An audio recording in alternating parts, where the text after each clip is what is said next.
Welcome to our kitchen. Hi, I'm Dave. Today we'll be making smoked ribs with a twist. As always, trust the process, believe in yourself. Are you ready? Let's go. With paper towels, dry off your ribs well and remove the membrane on the back of each slab. This is important as the membrane can become chewy and unpleasant to eat after smoking. If you have a problem removing the membrane, simply score it very well with a knife. Cut all of your ribs between the bones to make individual rib sections.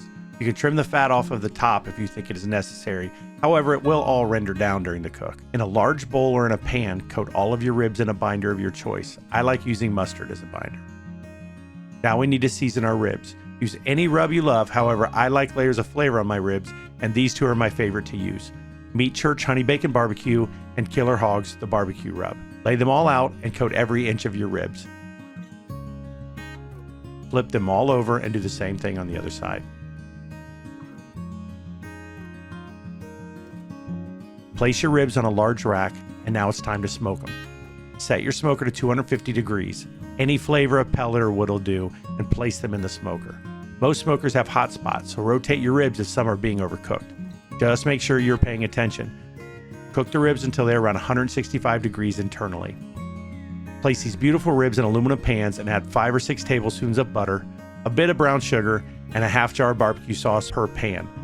Cover the pans with aluminum foil and cook the ribs until they are 200 to 207 degrees internally. The ribs are done. They look amazing. I cut some Babybacks and I cut some St. Louis cut that was off of a spare rib. I wanted to try which one was better because this is honestly the first time I've ever tried this recipe, and I think there was kind of an outstanding winner. It's a bit surprising. So we'll try the Babybacks first. They look amazing. They're soft, they're juicy. The barbecue sauce had time to smoke and render down.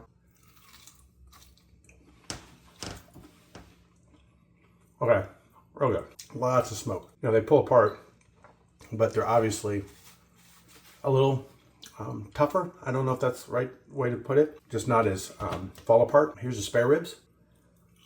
Oh, much different. Both are good, but look at this.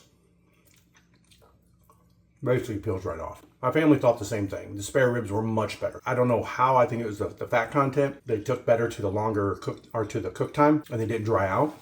Even though the cook time was quite short compared to doing a full slab, which takes anywhere from 5 to 6 hours, depending on if you do a 3-2-1 or if you do a straight cook. Amazingly delicious. My opinion is it's a great smoke technique. Cut them up first, smoke them individually, but the Babybacks seem to lose out over the spare ribs, which is good for your pocketbook because they're usually cheaper. Just remember, anything you see me do, you can do. Trust the process, believe in yourself, and you can do it. See you next time.